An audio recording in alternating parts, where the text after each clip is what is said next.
అట్లీ మూవీతో కోలీవుడ్ వెళ్తున్నాడు అల్లు అర్జున్. ఆ తర్వాత అదే స్పీడ్లో మాలీవుడ్ వెళ్ళాలి అనుకుంటున్నాడా? ఏమో, ఏదైనా జరగచ్చు అంటోంది ఇండస్ట్రీ.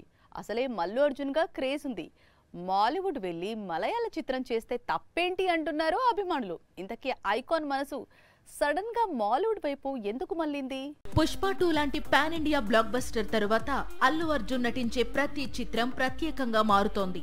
పాన్ ఇండియా స్టార్డమ్ అంది రావడంతో అందుకు తగ్గ ప్రాజెక్టులనే అల్లు అర్జున్ ఎంచుకుంటున్నట్లు కనిపిస్తోంది. ఇప్పటికే కోలీవుడ్ వరకు వెళ్లి అక్కడి స్టార్ డైరెక్టర్ అట్లీతోనూ ప్రసిద్ధ నిర్మాణ సంస్థ సన్ పిక్చర్స్ తోనూ తన కెరీర్ లోనే భారీ చిత్రం చేస్తున్నాడు బన్నీ. ఈ చిత్రం తర్వాత చేయాల్సిన సినిమా కూడా ఖరారైపోయిందని ఇండస్ట్రీ వర్గాలు చెబుతున్నాయి. అల్లు అర్జున్ కు ఐకాన్ స్టార్ తో పాటు మరో పేరు కూడా ఉంది. అదే మల్లు అర్జున్. అయితే ఈ పేరు ఒక్క రోజులో వచ్చింది కాదు.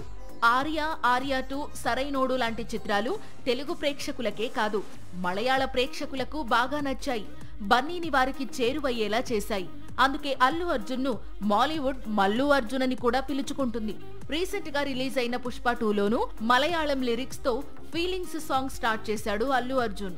ఇప్పుడు బన్నీ డైరెక్ట్ గా మాలీవుడ్ వెళ్లి మూవీ చేయాలనుకుంటున్నాడు.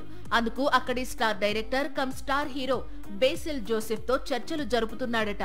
బేసిల్ 2021లో మిన్నల్ మురళి అనే సూపర్ హిట్ తీసి పాన్ ఇండియా ఆడియన్స్ దృష్టిని ఆకర్షించాడు. ఆ తరువాత నటుడిగా వరుస విజయాలను అందుకుని స్టార్ అయ్యాడు. అయితే గత 4 ఏళ్లుగా అల్లు అర్జున్ కోసం బేసిల్ స్టోరీ సిద్ధం చేస్తున్నాడని, ఇటీవలే ఈ కథ కొలిక్కి వచ్చిందని, త్వరలో బేసిల్ బన్నీ కాంబినేషన్ లో సినిమా అనౌన్స్మెంట్ ఉంటుందని టాలీవుడ్ చెబుతోంది.